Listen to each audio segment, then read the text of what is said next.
बिस्मिल्लाहिर्रहमानिर्रहीम। अस्सलाम वालेकुम। I am doctor Shahid Raza, assistant professor, university of education Lahore. Welcome to my YouTube channel.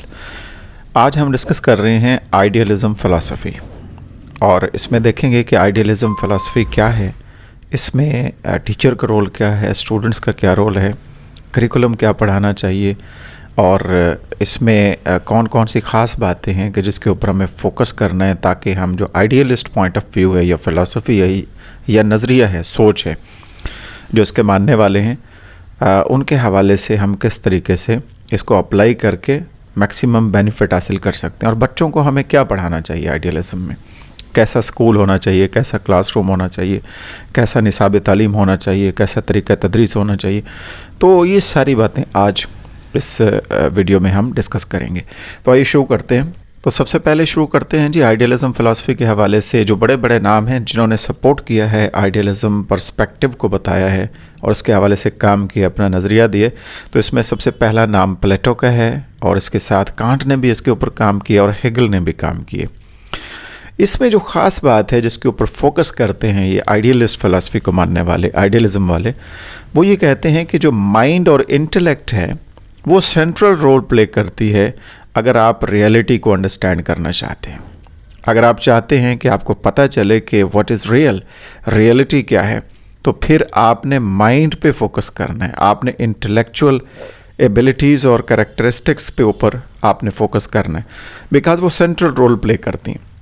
और इसके साथ साथ जो आइडियलिज़म फ़िलासफ़ी के मानने वाले वो ये समझते हैं कि तालीम का मकसद होना चाहिए cultivating intellectual and moral virtues, कि जो मॉरलिटी है ना, मॉरल वैल्यूज़ हैं, एथिक्स हैं, वो आप कल्टिवेट करें बच्चों में।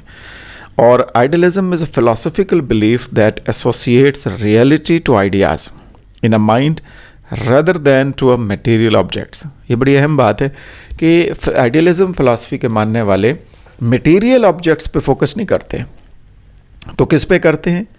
ये करते हैं रियलिटी ऑफ आइडियाज़। ये समझते हैं कि जो आइडियाज़ है ना आपके माइंड में, जो कुछ आप सोच रहे हैं, जो आपके माइंड में चल रहा है, और आपका जो पर्सपेक्टिव है, आपकी जो बिलीफ है, आपकी जो सोच है, यही आइडियाज़ सब कुछ है।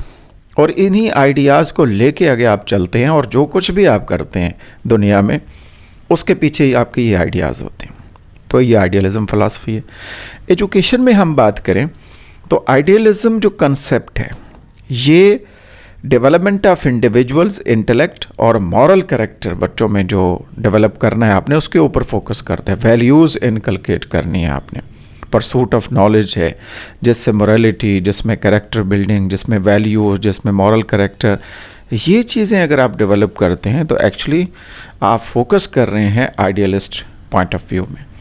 तो कुछ की प्रिंसिपल्स हैं आइडियलिज़म के एजुकेशन के हवाले से, उनको देख लेते हैं। सबसे पहले तो है कि जो आइडियलिस्ट हैं वो बिलीव करते हैं इम्पॉर्टेंस ऑफ आइडियाज़। हम बार बार डिस्कस कर चुके हैं कि आइडियाज़ मोर इम्पॉर्टेंट हैं as compare to material objects. तो सबसे ज़्यादा फोकस जो है वो आइडियाज़ पे होना चाहिए। जितने आइडियाज़ आपके क्लियर होंगे, जितना आपका माइंड क्लियर होगा, जितनी आपकी सोच क्लियर होगी, उतना ही बेहतर आप आगे बढ़ पाएंगे। और वो उनका बिलीफ है कि वो यकीन है उनका कि माइंड जो है वो सोर्स ऑफ नॉलेज है और अंडरस्टैंडिंग है। यानी आपको जितना भी नॉलेज मिलता है, आपको जितनी भी अंडरस्टैंडिंग होती है, जितना कुछ आप जानते हैं, सोचते हैं, समझते हैं, तो उसके पीछे एक्चुअली माइंड वर्क कर रहा होता है, और माइंड में ही आपके आइडियाज़ आते हैं। तो जितना आप आइडियाज़ पे फोकस करेंगे उतनी माइंड डेवलपमेंट होगी, और उतना ही आप परसूट ऑफ नॉलेज होगा, अंडरस्टैंडिंग डेवलप होगी, और आप क्रिटिकल थिंकिंग जो है आपकी डेवलप होगी। आप चीज़ों को अंडरस्टैंड करेंगे, प्रॉब्लम्स को सॉल्व करेंगे, आगे बढ़ेंगे। तो सारी चीज़ फोकस करती है किसके ऊपर? आपके माइंड के ऊपर। तो इसी के साथ पर्पज़ ऑफ एजुकेशन भी यही होना चाहिए कि आपने माइंड को डेवलप करना है, डेवलपमेंट ऑफ माइंड के हवाले से आपने काम करना है।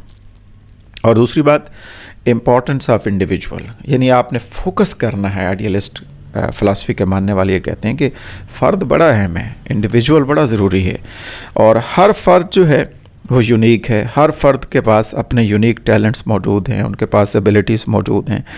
तो ये आपने जो पोटेंशियल है ना छुपी हुई हर फ़र्द की, जो एक इनफरादियत है, जो यूनिक उनमें टैलेंट मौजूद है, हर फ़र्द में यूनिक एबिलिटी मौजूद है, तो इसको आपने डेवलप भी करना है, पॉलिश भी करना है, ढूंढना भी है इसको।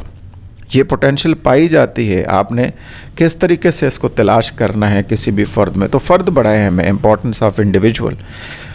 तो ये इनका मानना ये है, आइडियलिस्ट फ़िलासफ़ी के मानने वाले जो हैं, इनका ये कहना है कि एजुकेशन का मकसद क्या होना चाहिए कि इंडिविजुअल नीड्स जो हैं हर स्टूडेंट की, उसको फोकस किया जाए और फिर उनकी नीड्स को समझते हुए उनके फिर यूनिक टैलेंट्स और एबिलिटीज़ उनको डेवलप किया जाए। ठीक है। तीसरी चीज़ जो है, जो प्रिंसिपल है आइडियलिज़म का, जो समझने वाला है, वो है कि जब आपने आइडियाज़ पे फोकस कर लिया, जब आपने इंडिविजुअल पे फोकस कर लिया, तो फिर अगला मरहला ये है कि इंडिविजुअल ने कम्युनिटी के साथ रहना है, सोसाइटी में रहना है, एक दूसरे के साथ मिल कर रहना है, तो फिर कम्युनिटी की इम्पोर्टेंस भी बड़ी ज़रूरी हो जाती है। तो आइडियलिस्ट बिलीव करते हैं कि इंडिविजुअल कम्युनिटी का ही हिस्सा होता है, ही और she is a part of community, वो उसके साथ मिल के रहता है, ज़िंदगी गुजारता है। तो एजुकेशन का पर्पज़ क्या होना चाहिए फिर? तो एजुकेशन को उसका मकसद ये होना चाहिए, helping students to develop a sense of civic responsibility, यानी वो कैसे मिलजुल के रहेगा, उसके हकूक़ व फ़राइज़ क्या हैं, उसकी ज़िम्मेदारी क्या है, उसने रोल क्या प्ले करना है, सोसाइटी उससे क्या एक्सपेक्ट कर रही है, क्या तवक्को रखती है, उसने क्या रोल प्ले करना है, परफॉर्म करना है। ये चीज़ जो है, इसे कहते हैं सेंस ऑफ सिविक रिस्पॉन्सिबिलिटी, इसको डेवलप करना। और आइडियलिस्ट फ़िलासफ़ी के मानने वाले कहते हैं कि ये काम है टीचर का कि वो बच्चों में sense of civic responsibility develop कर ले, ताकि वो कम्युनिटी का हिस्सा जब बनता है, रहता है, तो उसके काम आ सके।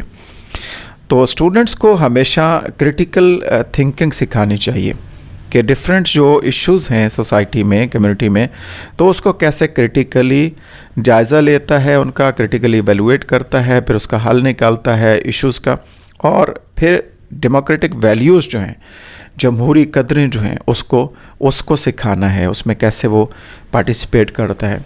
This is very important. तो 3 चीज़ें हमने इसमें देखी आइडियलिज़म प्रिंसिपल्स में। पहला, फोकसिंग ऑन आइडियाज़, फिर फोकसिंग ऑन इंडिविजुअल, फ़र्द की यूनिक टैलेंट्स और एबिलिटीज़, देन जब उसने इकट्ठे रहना है माशरे में, तो फिर इंपॉर्टेंस ऑफ कम्युनिटी बड़ा ज़रूरी है।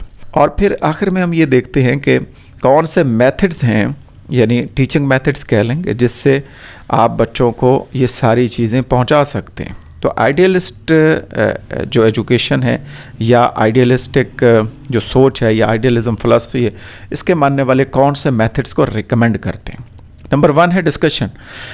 आइडियलिस्ट बिलीव करते हैं कि डिस्कशन बहुत ही अहम तरीन ये मेथड है, क्योंकि जब आप डिस्कशन करते हैं या करवाते हैं बच्चों से, तो इसमें उनकी क्रिटिकल थिंकिंग स्किल्स डेवलप होती हैं, और वो ये जानने की तरफ जाते हैं कि कैसे चीज़ों को सोचना है, कैसे आपने इवेलुएट करना है, तनकीदी जायज़ा लेना है, क्रिटिकली इवेलुएट करना है, ये स्किल्स डेवलप होती हैं। और इसी के साथ डिबेट है। तो डिबेट जो है वो आपको बताती है कि इससे कैसे किसी के साथ बेहतर इफ़ेक्टिवली आप आर्गू कर सकते हैं, आपके आर्गूमेंट कैसे पॉजिटिव होने चाहिए और उनमें वज़न होना चाहिए। जब आप बात करें तो आपका आर्गूमेंट बहुत ही अट्रैक्टिव भी हो, अपीलिंग भी हो, और उसमें वज़न होना चाहिए। तो ये चीज़ें आप सीखते हैं जब आप डिबेट करवाते हैं। फिर एक मेथड और रिकमेंड करते हैं आइडियलिज़म फ़िलासफ़ी वाले, वो ये कहते हैं कि क्रिएटिव एक्सप्रेशन। क्रिएटिव एक्सप्रेशन का मतलब ये है कि आप राइटिंग सिखाएं, कैसे बेहतरीन लिखना है किसी भी चीज़ को। आपने ऑब्ज़र्व किया है, क्रिटिकली इवैल्यूएट किया, लिखेंगे कैसे।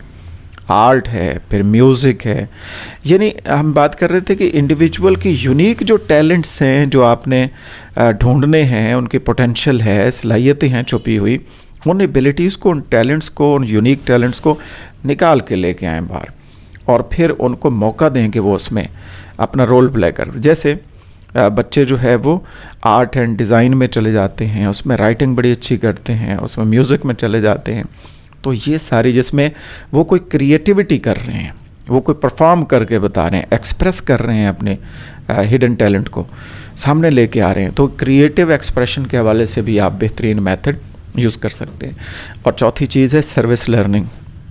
अभी हम कम्युनिटी की बात कर रहे थे कि बच्चा जो है, एक फ़र्द जो है वो मिल के रहता है दूसरों के साथ, तो वहाँ से जो सेंस ऑफ सिविक रिस्पॉन्सिबिलिटी है वो कैसे डेवलप करनी है, ये आपने बताना है। जब आप सेंस ऑफ सिविक रिस्पॉन्सिबिलिटी समझा देते हैं, डेवलप कर लेते हैं, तो फिर उसको अप्लाई करता है वो उस नॉलेज को कि रियल वर्ल्ड प्रॉब्लम्स जो इश्यूज़ हैं उसको कैसे डील करना है। तो जनाब इसके सब के पीछे जो है वो क्या है, माइंड की डेवलपमेंट है। सबके पीछे क्या है, आइडियाज़ हैं आपके। सबके पीछे क्या है कि आपकी सोच है। जैसे ही आपकी माइंड ठीक होगा, जैसे आपकी सोच बेहतर होगी, जैसे आपके आइडियाज़ बेहतर होंगे, तो फिर हर चीज़ आगे परफेक्ट होना शुरू होती चली जाएगी। और फिर इस तरीके से आप अपने जो हिडन टैलेंट्स हैं उनको भी सामने लेके आएंगे। और फर्दर जब आप सोसाइटी का हिस्सा हैं, कम्युनिटी का हिस्सा हैं, तो फिर कम्युनिटी में भी अपना पॉजिटिव रोल प्ले कर पाएंगे। तो ये है जी एक्चुअली आइडियलिज़म फ़िलासफ़ी। तो आई थिंक आपको ये लेक्चर बड़ा अच्छा लगा होगा। और आखिर में हम समराइज़ कर लेते हैं कि हमने क्या बात की है। देखिए, सबसे पहले तो इम्पोर्टेंस ऑफ आइडियाज़ के ऊपर बात की, फिर हमने focus on mind and reason की बात की, यूनिवर्सल ट्रूथ्स की बात की जिसमें हमारी वैल्यूज़ हैं, मोरालिटी है और ये सारी चीज़ें जो यूनिवर्सल हैं। और फिर डेवलपमेंट ऑफ कैरेक्टर की बात की है। और टीचर का रोल एज ए गाइड है कि वो एज ए गाइड अपना रोल प्ले करता है। एज ए मेंटोर जो है वो अपनी खिदमत देता है, बच्चों को गाइड करता है। फिर उसके बाद एम्फसिस ऑन लिबरल आर्ट्स है, कौन कौन सी चीज़ें आपने पढ़ानी हैं। फिर उसके बाद कि आपने तवक्को रखनी है कि फ्यूचर में इन आइडियाज़ की बेस पे अपने माइंड को क्लियर करके आप किस तरीके से दूसरों के काम आ सकते हैं।